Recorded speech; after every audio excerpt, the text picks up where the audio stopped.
ओम शांति। आज 14 जुलाई 2020 के बाप दादा के मधुर महावाक्य सुनेंगे। बाबा कहते हैं बच्चों को कि शरीर और आत्मा दो चीज़ें हैं और जब दोनों साथ में हैं तो ही इस जीवन की वैल्यू है।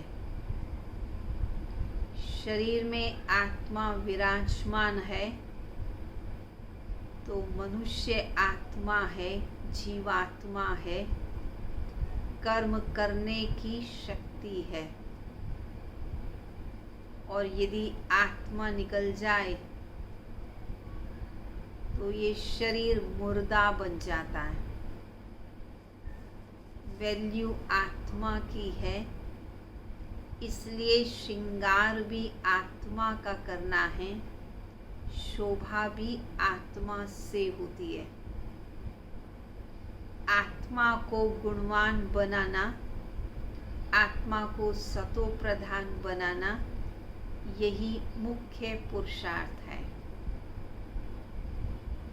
बाबा कहते हैं कि तुम बच्चों का लक्ष्य इतना ऊंचा है। लक्ष्य है नर से श्री नारायण और नारी से श्री लक्ष्मी बनना। सामने देख रहे हैं तो हमेशा इस चित्र को देखते हुए बहुत खुश होना चाहिए, नशे में आ जाना चाहिए कि हम ऐसा बन रहे हैं।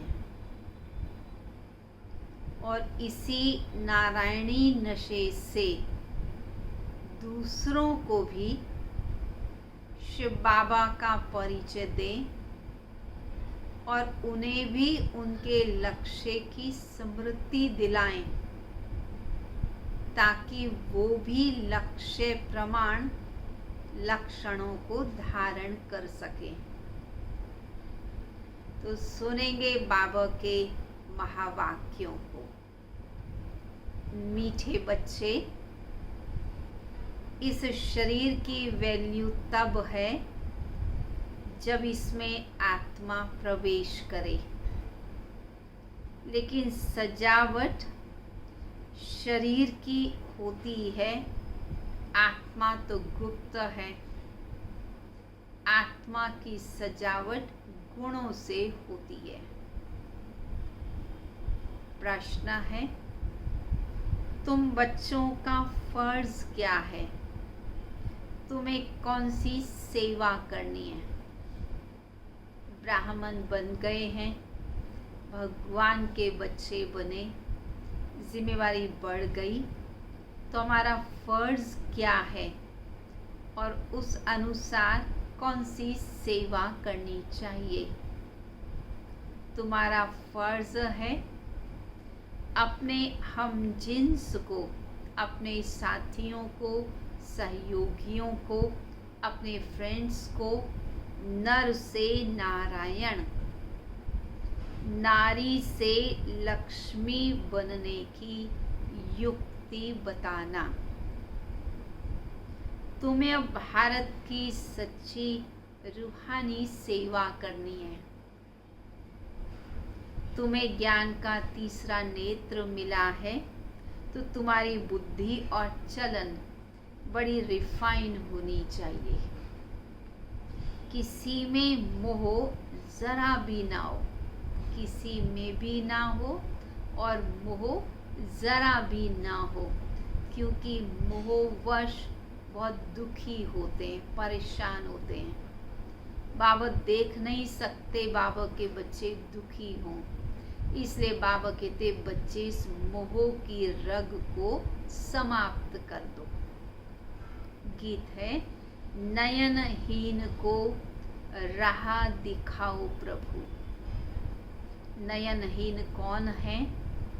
जिनके पास ज्ञान नेत्र नहीं है और इसलिए वो पग पग ठोकर खा रहे हैं और इसलिए चाहते हैं भगवान कि हमको आप राह बता दो, ताकि ठोकर खाना बंद हो जाए, हम अपने सही मार्ग पर चलें और अपनी मंजिल पर सहज पहुंच जाएं।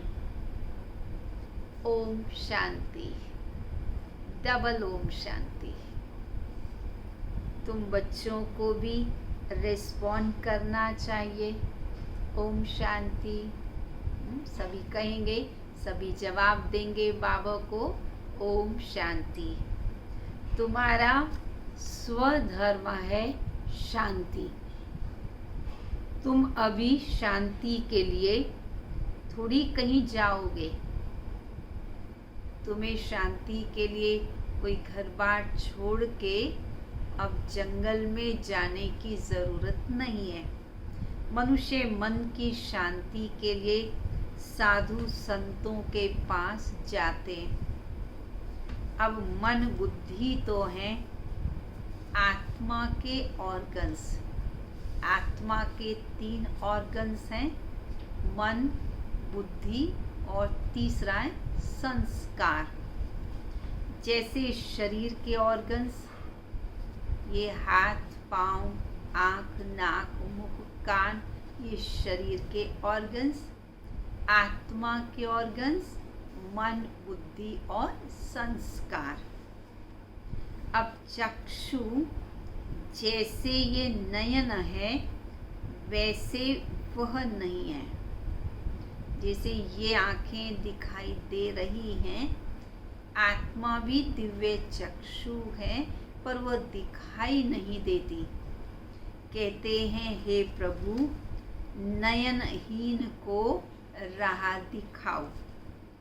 अब प्रभु व ईश्वर कहने से वह बाप का लव नहीं आता है। पिता अपने जब बच्चे उनको पुकारते हैं तो पापा, डैडी, पिताजी ऐसे शब्दों से जब बुलाता है तो पिता के अंदर भी प्यार पैदा होता है और बच्चे के अंदर भी वो प्यार पैदा होता है। हे भगवान, हे प्रभु, बड़ा दूर की बात लगती है, तो इतना प्यार पैदा नहीं होता।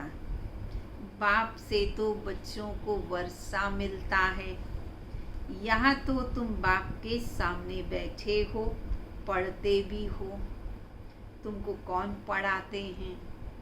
तुम ऐसे नहीं कहोगे कि परमात्मा या प्रभु पढ़ाते हैं, तुम तो कहोगे हमें शिव बाबा, हमारे बाबा पढ़ाते हैं।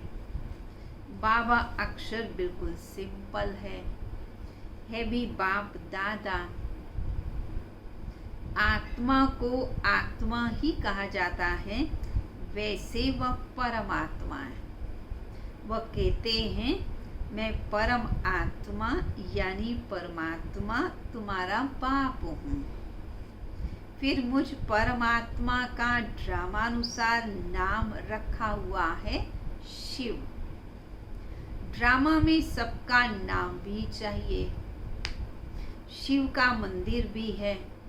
भक्ति मार्ग वालों ने तो एक के बदले अनेक नाम रख दिए और फिर ढेर के ढेर मंदिर बनाते रहते हैं। चीज एक ही है।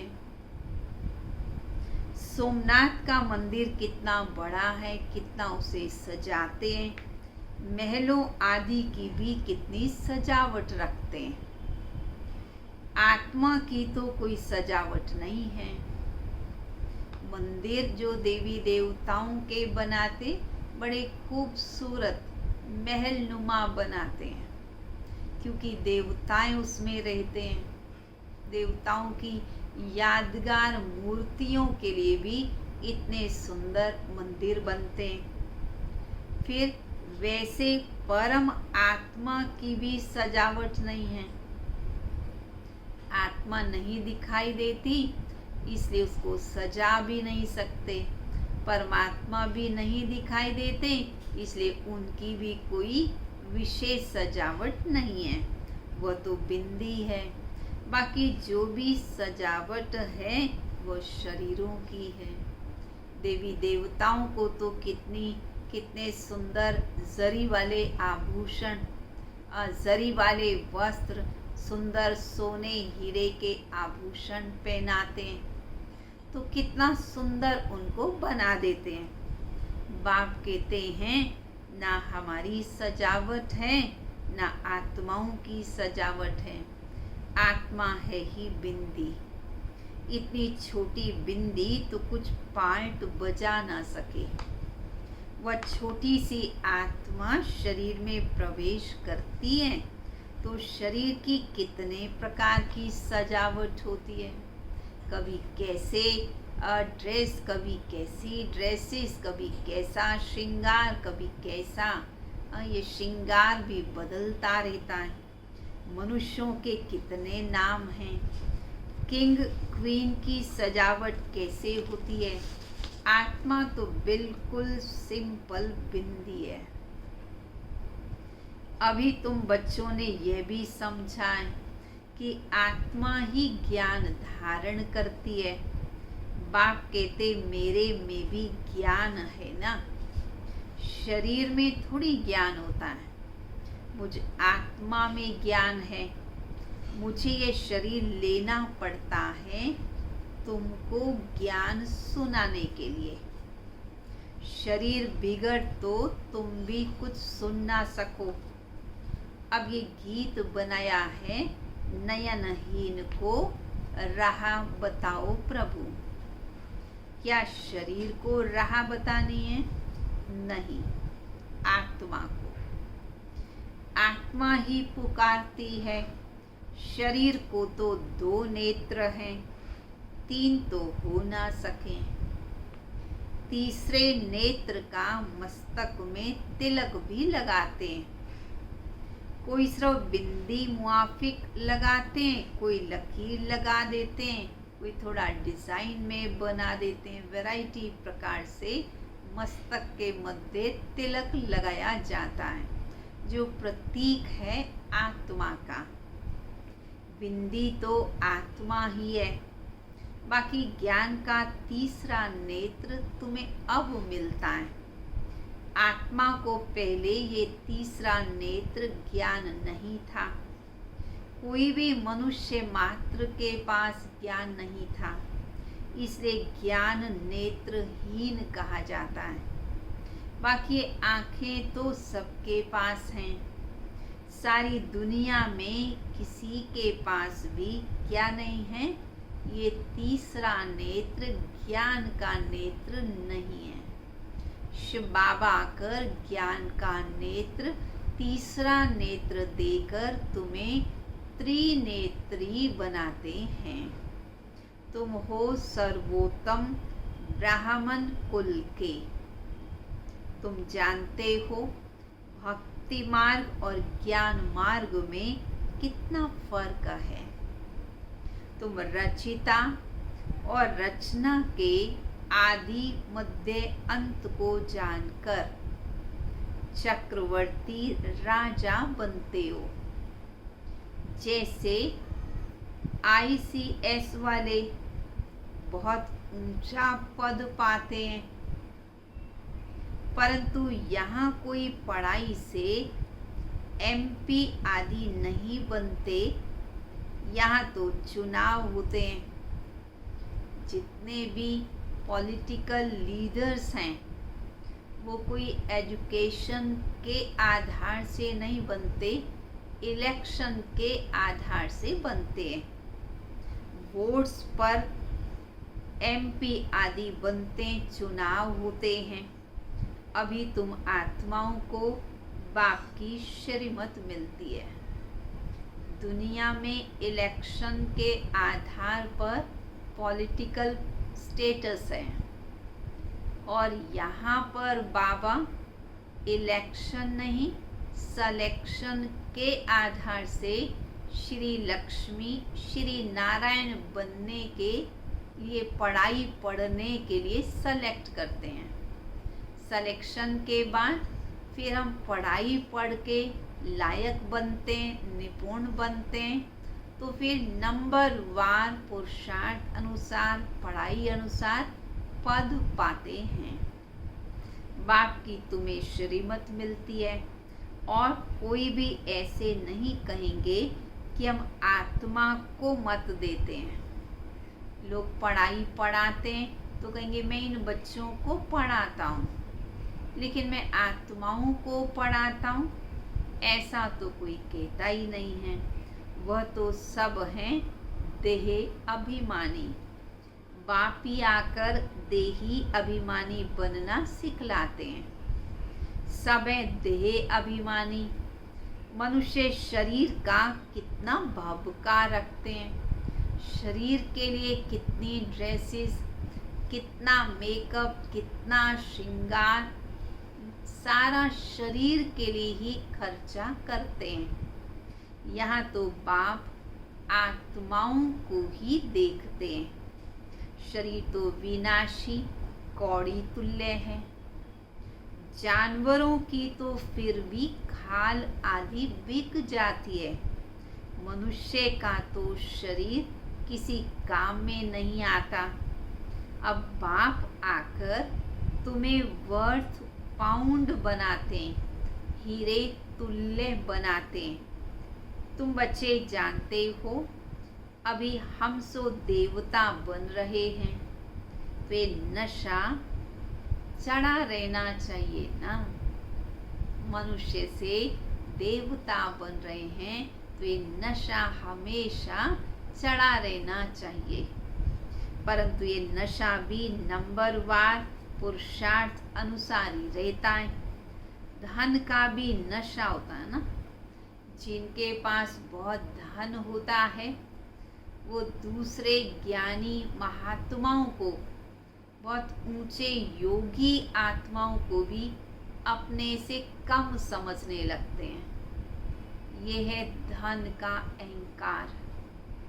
परंतु धन तो एक सेकंड में समाप्त भी हो सकता है। करोड़पति रोडपति भी बन सकता है। परंतु जिनके पास ज्ञान धन है, योग की कमाई है, वो अविनाशी है। वो सबको दुआएं देने वाले होते हैं। वास्तव में वो सबसे अधिक धनवान, सबसे बड़े, सबसे उत्तम होते हैं। अभी तुम बच्चे बहुत धनवान बनते हो, तुम्हारी बहुत कमाई हो रही है, तुम्हारी महिमा में अनेक प्रकार के शब्द उच्चारण करते, तुम फूलों का बगीचा बनाते हो। सत्यु को कहा जाता है, क्या कहा जाता है?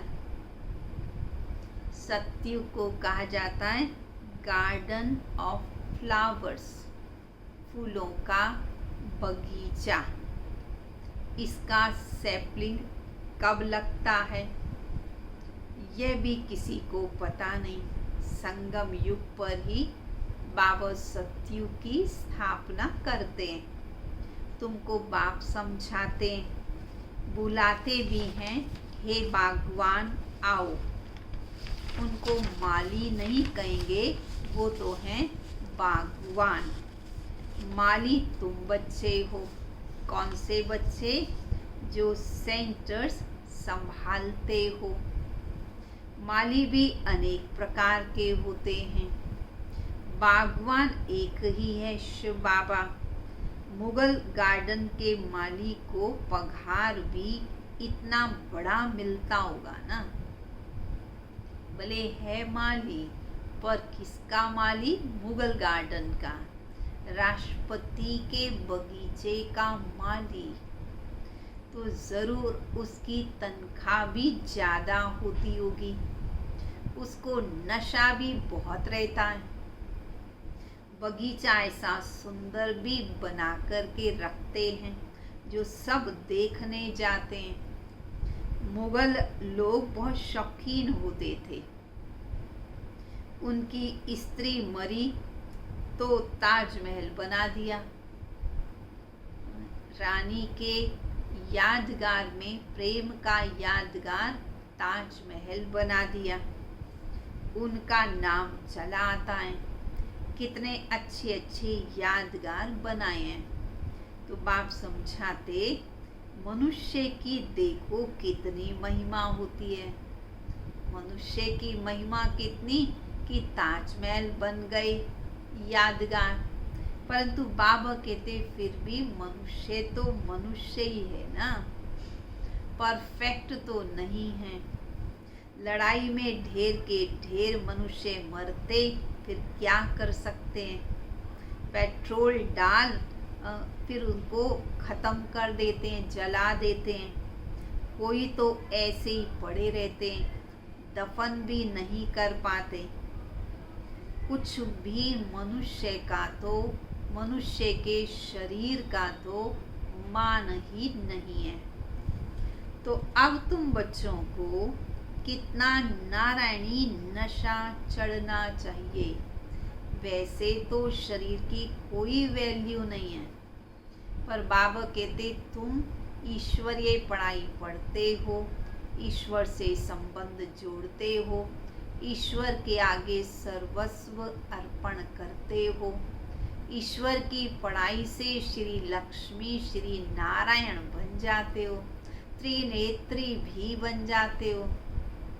तो इसलिए कितना नशा होना चाहिए। यह है विश्व के मालिक बने का नशा। सत्यनारायण की कथा सुनते हैं तो जरूर नारायण ही बनेंगे। कथा सत्य नारायण की तो सुनकर जरूर नारायण ही बनेंगे। आत्मा को ज्ञान का तीसरा नेत्र मिलता है, देने वाला है बाप। तीजरे की कथा भी है, अर्थात तीसरा नेत्र मिलने की कथा। इन सब का अर्थ बाप बैठ समझाते हैं। कथा सुनाने वाले तो कुछ भी जानते नहीं। अमर कथा भी सुनाते हैं। अब अमरनाथ पर कहाँ दूर दूर से जाते हैं। बाप तो यहाँ आकर तुम्हें अमर बनने की कथा सुनाते हैं। लोग कितना दूर जाते हैं। यहाँ पर बाबा कहते बाप तो खुद ही आते हैं बच्चों को कथा सुनाने के लिए। ऊपर तो नहीं सुनाते, वहाँ थोड़ी पार्वती को बैठ अमर कथा सुनाई। ये कथाएं आदि जो बनाई हैं ये भी ड्रामा में नूंद है, फिर भी बनेंगी। बाप बैठ तुम बच्चों को भक्ति और ज्ञान का कॉन्ट्रास्ट बताते, अंतर बताते। अभी तुमको ज्ञान का तीसरा नेत्र मिला है।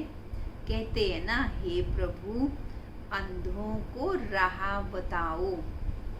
भक्ति मार्ग में पुकारते हैं। बाप आकर तीसरा नेत्र देते हैं, जिसका कोई को पता नहीं सिवाय तुम्हारे। ज्ञान का तीसरा नेत्र नहीं है तो कहेंगे चूंजा या धुंधकारी है। जैसे किसी के पास एक नेत्र ना हो, अब एक ही नेत्र पर जोर डाल के देखना होता है, उसको काना कह देते हैं। कोई बहुत थोड़ा थोड़ा ही देख पाते हैं, धुंधकारी कह देते हैं।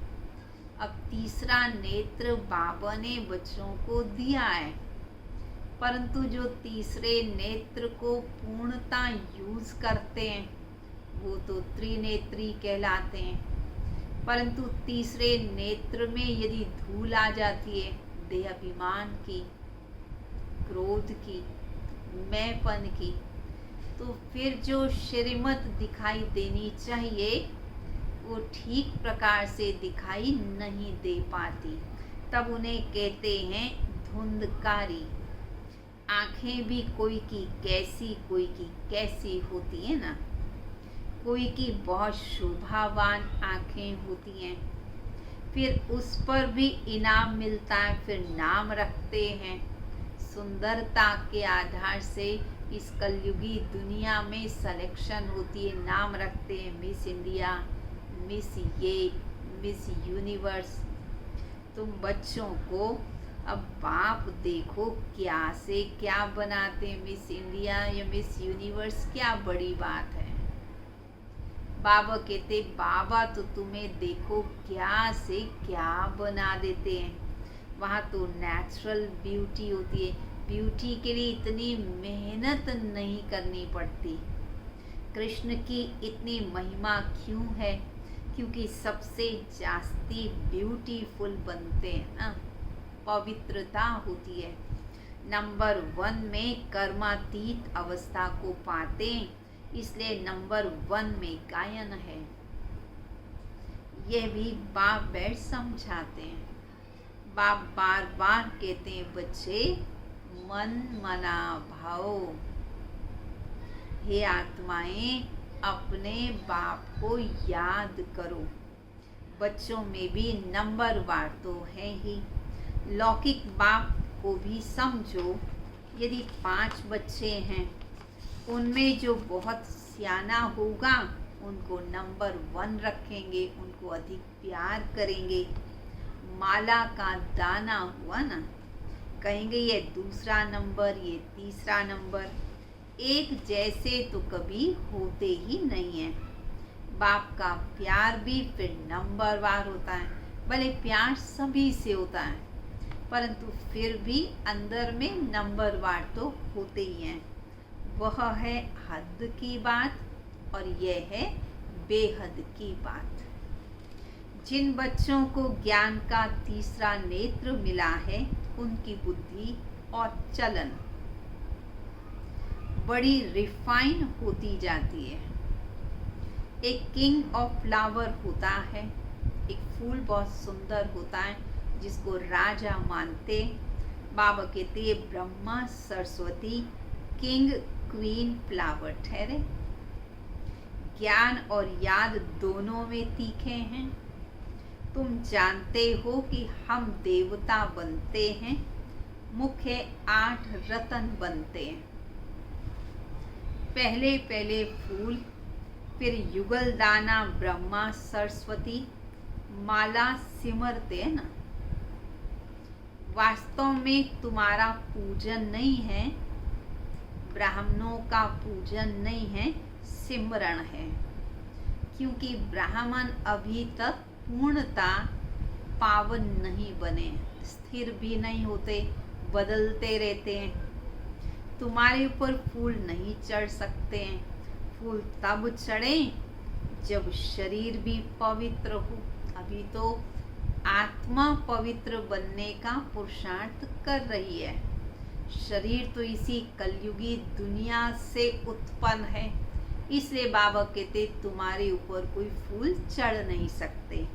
यहाँ कोई का भी शरीर पवित्र नहीं है, सब विष से पैदा होते हैं, इसलिए विकारी कहा जाता है। इन लक्ष्मी नारायण को कहते हैं संपूर्ण निर्विकारी। बच्चे तो पैदा होते होंगे ना लक्ष्मी नारायण के भी, परंतु योग बल से होते हैं। ऐसे तो नहीं कोई ट्यूब से बच्चे पैदा करते होंगे जैसे आज की दुनिया में होने लगे हैं। ये भी सब समझने की बातें हैं। तुम बच्चों को यहाँ 7 रोज भट्ठी में बिठाया जाता है। भट्ठी में ईंटें कोई तो पूरी पक जाती हैं, कोई कच्ची रह जाती हैं। बाबा क्यों ये भट्ठी का मिसाल देते हैं? बाबा कहते तुम भी ज्ञान योग की भट्ठी में बैठे हो। तो कोई बच्चे ज्ञान सुनते सुनते अपनी स्थिति को पक्का बना लेते हैं। पक्के निश्चय बुद्धि, अचल अडोल स्थिरियम बन जाते हैं। और कोई कोई बच्चे कच्चे ही रह जाते हैं, जो बाह्य मुक्ता में रहते हैं, व्यर्थ बातों का चिंतन वर्णन करते हैं, पर चिंतन पर निंदा में रहते हैं, उनकी स्थिति कच्ची रह जाती है। तो इसलिए बाबा उदाहरण भट्ठी का देते हैं। अब ईंट की भट्ठी का थोड़ी शास्त्रों में वर्णन होगा, फिर उसमें बिल्ली की भी बात है। शास्त्रों में भी एक उदाहरण आया कि कुम्हार ने मिट्टी के मटके पकाने के लिए भट्ठी जलाई, तो ज़्यादातर सारे मटके पक गए, तैयार हो गए, लाल हो गए, परंतु एक मटका कच्चा ही रह गया। क्यों कच्चा रह गया? क्योंकि उस मटके में बिल्ली ने 7 बच्चों को जन्म दे दिया था। तो क्या कहावत हो गई कि भगवान ने बिल्ली के पूंगड़ों की भी रक्षा की।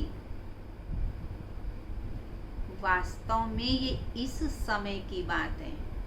यदि सारी दुनिया में आग लग जाए, सारी दुनिया में वायरस फैल जाए, फैल ही गया है, परंतु बाबा के बच्चे सदा सुरक्षित रहेंगे।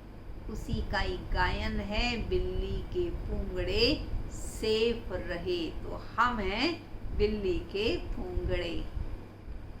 तो ये कहानी बिल्ली की बना दी। दिखाते हैं दीवे को, दीपक को तूफान बुझा देता था। तुम्हारा भी ये हाल होता है। तूफान आता है और आत्मिक दीपक को बुझाने की कोशिश करता है। माया बिल्ली विघ्न डाल देती है, तुम्हारी अवस्था को गिरा देती है। देह अभिमान है पहले नंबर, फिर और विकार भी आ जाते हैं। मोह भी कम नहीं है। ऐसा नहीं सोचे काम और क्रोध ही बड़े हैं, लेकिन मोह भी अंतिम घड़ी तक पीछा नहीं छोड़ता है। बच्ची कहे, मैं भारत को स्वर्ग बनाने की रूहानी सेवा करूंगी।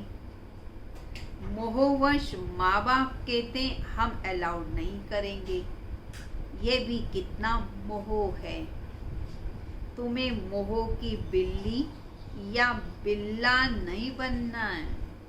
मोह की बिल्ली या बिल्ला नहीं बनना है। तुम्हारी एम ऑब्जेक्ट ही यही है। बाप आकर मनुष्य से देवता, नर से नारायण बनाते। तुम्हारा भी फर्ज है। जब बाबा हमें बना रहे नर से नारायण, तो हमारा भी फर्ज है अपने हमजिन्स की सेवा करना, भारत की सर्विस करना। तुम जानते हो कि हम क्या थे और क्या बन गए हैं। अब फिर पुरुषार्थ करो राजाओं का राजा बनने के लिए। तुम जानते हो हम अपना राज्य स्थापन करते हैं, कोई तकलीफ की बात नहीं है। विनाश के लिए भी ड्रामा में युक्ति रची हुई है। आगे भी मूसलों से लड़ाई लगी थी, बॉम्ब्स के द्वारा लड़ाई हुई थी। जब तुम्हारी पूरी तैयारी हो जाएगी, सब फूल बन जाएंगे, तब विनाश होगा। कोई किंग ऑफ फ्लावर हैं, कोई गुलाब हैं, कोई मोतिया हैं। हर एक अपने को अच्छी रीति समझ सकते हैं कि हम अक हैं या गुलाब हैं या कौन से फूल हैं। हर एक को अपने आप को चेक करना है, मेरे अंदर किस प्रकार की खुशबू है। बहुत हैं जिनको ज्ञान की कुछ भी धारणा नहीं होती है। नंबरवार तो बनेंगे ना, या तो बिल्कुल हाईएस्ट या तो बिल्कुल लोएस्ट। राजधानी यहाँ ही बनती है। संगम युग पर ही नंबरवार राजधानी तैयार होती है। राजा भी अब तैयार होते हैं। फिर जो प्रजा साहूकार प्रजा बनती है वो भी अब तैयार होती है। साधारण प्रजा, दास दासी, सब ईश्वरीय पढ़ाई के आधार से, धारणा के आधार से नंबरवार अपना पद अपने कर्म अनुसार स्वयं नियुक्त करते हैं। जैसे कि कथाएं बहुत सारी बना दी हैं, अब बाबा उन सब का अर्थ तुम बच्चों को बताते हैं। अभी तुम बच्चे कितने स्वच्छ बुद्धि बनते हो।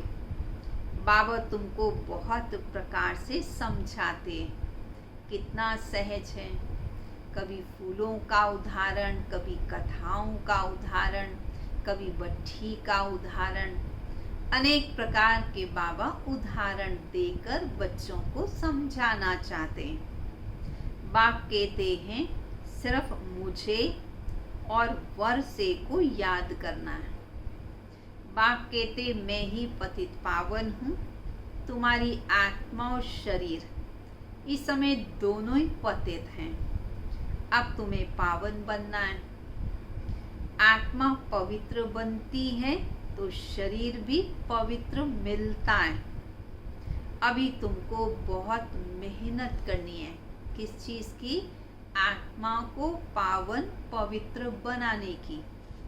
बाप कहते हैं बच्चे बहुत अभी तक जो बाप को भूल जाते हैं, याद में कमज़ोर हैं। बाबा खुद अपना अनुभव बताते हैं। ब्रह्मा बाबा मैं भोजन करता हूँ, सोचता हूँ शिव बाबा की याद में शुरू करता भी हूँ, फिर कहता हूँ शिव बाबा पहले आप खाओ, बस फिर भूल जाता हूँ। फिर स्मृति आती है, तुम्हारे में भी नंबरवार ऐसे ही हैं।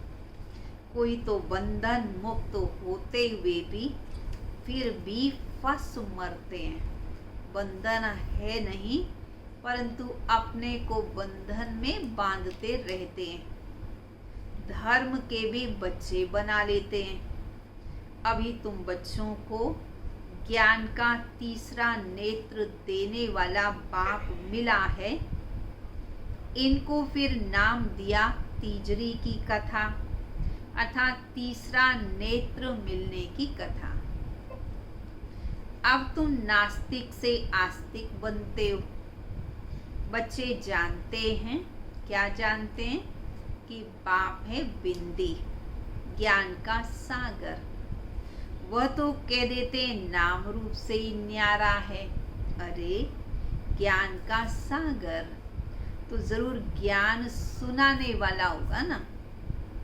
उनका रूप बिंदु है, फिर उन्हें नाम रूप से न्यारा कैसे कह देते हैं? रूप बिंदु भी दिखाते, मंदिरों में शिवलिंग भी बनाते, फिर कहेंगे रूप है ही नहीं।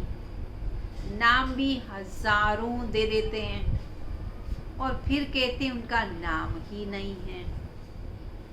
एक नाम है सदा शिव।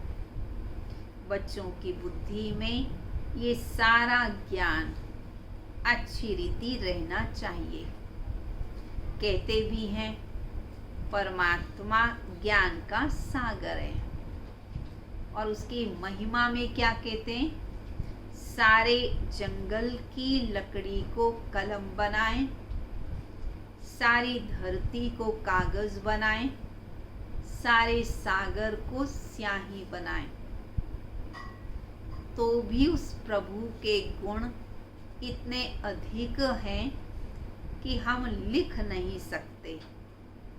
तो शिव बाबा एक गुणों का सागर, और बच्चों को भी बनाते हैं मास्टर सागर। अच्छा, मीठे मीठे सिकिलदे बच्चों प्रति माता पिता बाप दादा का याद प्यार और गुड मॉर्निंग। रूहानी बाप की रूहानी बच्चों को नमस्ते। रूहानी बच्चों की रूहानी बाप दादा को नमस्ते नमस्ते नमस्ते। धारणा के लिए मुख्य सार। अभी हम बाप द्वारा हीरे तुल्य बने हैं। हम सो देवता बनने वाले हैं। इसी नारायणी नशे में रहना है। हमें ही नर से नारायण बनना है, और अब हम बनने ही वाले हैं। इस नशे में रहना है। बंधन मुक्त बन सेवा करनी है। बंधनों में फंसना नहीं है। नए नए बंधन नहीं बनाने हैं। बाबा ने आज इस बात की तरफ इशारा दिया। कई स्वतंत्र हैं। स्वतंत्र होकर सेवा बहुत अधिक कर सकते हैं, सहयोगी बन सकते हैं बाबा के, परंतु मोहवश अनेक प्रकार के बंधनों में स्वयं को बांधते जाते हैं और नए नए रिश्ते बनाते रहते हैं। परंतु बाबा कहते तुम्हारी बुद्धि में तो ये पक्का होना चाहिए कि मेरा तो एक शिव बाबा, दूसरा ना कोई। कलयुगी बंधनों को बढ़ाना नहीं है, बल्कि सबको समेटना है। दूसरा, ज्ञान योग में तीखे बन माता पिता समान किंग ऑफ फ्लावर बनना है। मम्मा बाबा जैसे किंग ऑफ फ्लावर, और अपने हम जिन्स की भी सेवा करनी है। उनको भी श्री लक्ष्मी नारायण जैसा बनने की प्रेरणा देनी है, समझ देनी है। वरदान। क्यों क्या के क्वेश्चन की जाल से सदा मुक्त रहने वाले विश्व सेवाधारी चक्रवर्ती भाव। क्या क्यों के प्रश्नों को नहीं करना है, जो है अच्छा है, कल्याणकारी है, ड्रामा अनुसार है। जब स्वदर्शन चक्र राइट तरफ चलने की बजाय रॉन्ग तरफ चल जाता है, तब माया जीत बनने की बजाय पर के दर्शन के उलझन के चक्र में आ जाते हैं, दूसरों को देखने लगते हैं और उन्हीं की बातों में उलझ जाते हैं, जिसे क्यों और क्या के प्रश्नों की जाल बन जाती है, जो स्वयं ही रचते हैं फिर स्वयं ही उसमें फंस जाते हैं। इसलिए नॉलेजफुल बन स्वदर्शन चक्र फिराते रहो, तो क्यों क्या के प्रश्नों की जाल से मुक्त हो, योग युक्त जीवन मुक्त चक्रवर्ती बन बाप के साथ विश्व कल्याण की सेवा में चक्कर लगाते रहेंगे। विश्व सेवाधारी चक्रवर्ती राजा बन जाएंगे। स्लोगन, प्लेन बुद्धि से प्लान को प्रैक्टिकल में लाओ। बुद्धि कैसी बनाओ?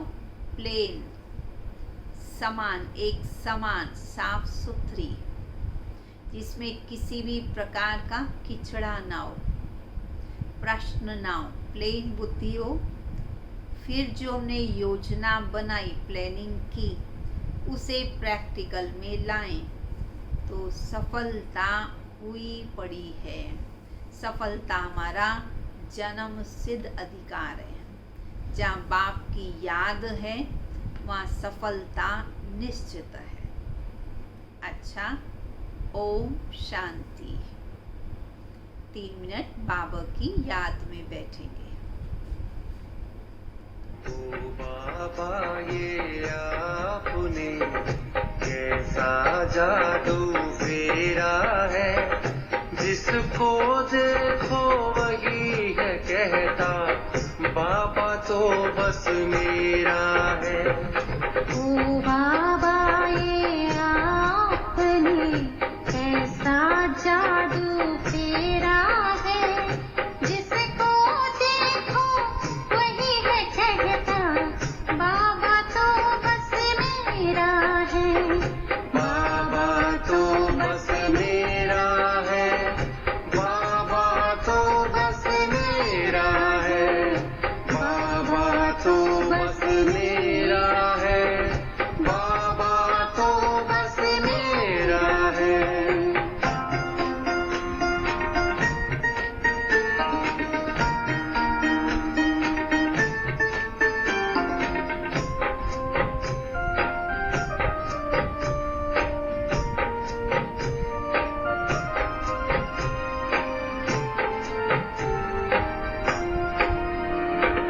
जिसके मिलन को लोगों ने है जाने क्या क्या कर डाला, वो दिल की है सुनता सबके बैठे सामने दिल वाला।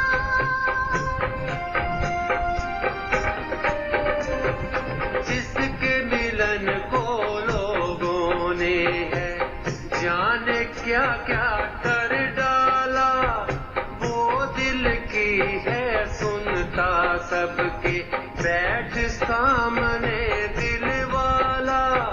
प्रभु मिलन की मस्ती में चमक रहा हर चेहरा है, जिसको देखो वही है कहता बाबा तो बस मेरा है। बाबा तो बस मेरा है, बाबा तो बस मेरा है, बाबा तो बस मेरा